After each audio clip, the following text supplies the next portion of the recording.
On Monday, EDSO workers and supporters demonstrated in front of the Tripura Board of Secondary Education against an increase in the fees for the secondary and higher secondary examinations. Their demand is to revoke the new fee structure immediately.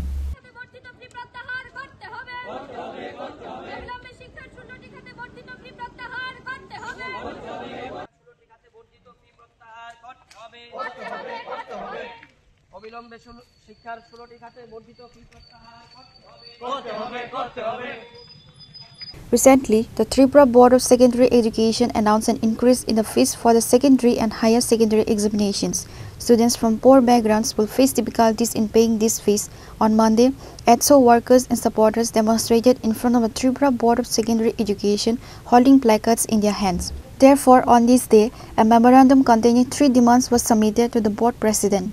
Present at the rally were EDSO President Ram Prasad Asarji. Tripura মধ্য শিক্ষা পর্ষদ গত 10 October মাধ্যমিক এবং উচ্চ মাধ্যমিক পরীক্ষার ফি review result সহ বিভিন্ন ধাপে অ্যাপ্লিকেশন ফর্ম সহ বিভিন্ন ধাপে ভিন্ন ভিন্ন ক্যাটাগরিতে প্রায় 16টি ক্ষেত্রে শিক্ষার ব্যাপক ফি বৃদ্ধি করেছে। যেখানে গত বছরও দেখা যাচ্ছে যে মাধ্যমিকের পরীক্ষার ফি 120 টাকা ছিল, সেখানে এইবার 300 টাকা হয়েছে। উচ্চ মাধ্যমিক 150 টাকা ছিল, এইবার তা বেড়ে 400 টাকা হয়েছে এবং প্র্যাকটিক্যাল সর্বমোট ছিল 75 টাকা। এইবার প্রত্যেকটা সাবজেক্টে 75 টাকা করে দিতে হবে। এবং এই যে মার্কশিট, মাইগ্রেশন, রেজিস্ট্রেশন 250 টাকা, সেলফ রিভিউ 250 থেকে 500 হয়ে গেল। এটা কি সত্যি মানা যায়? এ তো অস্বাভাবিক ফি বৃদ্ধি। এটা তাহলে এই যে মধ্যশিক্ষা পর্ষদ হঠাৎ করে এরকম একটা ফি বৃদ্ধি করে দিল, সাধারণ মানুষ অর্থ দেবে কোত্থেকে? যাদের ঘরের সাধারণ পরিবার, যাদের ছেলে মেয়েরা কিভাবে পড়াশোনা করবে, যারা মানুষের বাড়িতে কাজকর্ম করে লেবারের কাজকর্ম করে, তাদের সন্তানরা কিভাবে পড়াশোনা করবে? আজকে সরকারি শিক্ষার ব্যবস্থার মান তো একেবারে এমনিতেই দুর্বল হয়ে যাচ্ছে। প্রায় সেই পত্রিকা দেখা যাচ্ছে যে ছাত্রছাত্রীরা শিক্ষকের কারণে আজকে রাস্তায় আসতে বাধ্য হচ্ছে। তাদের দাবি যে আমাদের স্কুলে শিক্ষক চাই। আজকে পরিকাঠামোর অভাব। এই পরিস্থিতির মধ্যে শিক্ষার উন্নয়ন না করে আচমকা এই ফি বৃদ্ধি মানে অস্বাভাবিক ফি বৃদ্ধিটা। 150 টাকা 120 টাকা থেকে 300 টাকা, এটা কি মানা যায়?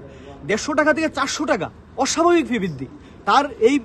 আমরা এটা প্রতিবাদ জানাচ্ছি এবং কোনো ছাত্র সমাজই এটা মানবে না।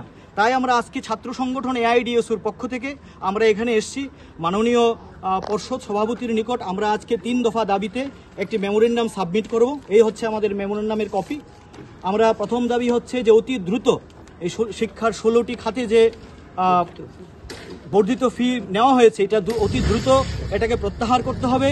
এবং দ্বিতীয় দাবি হচ্ছে রাজ্যের সরকারি শিক্ষার মান উন্নয়নে পর্ষদকে উপযুক্ত পদক্ষেপ গ্রহণ করতে হবে এবং সকল ছাত্রছাত্রীদের শিক্ষার ভবিষ্যৎ সুনিশ্চিত করতে হবে। এই দাবিতে আমরা এখানে এসেছি।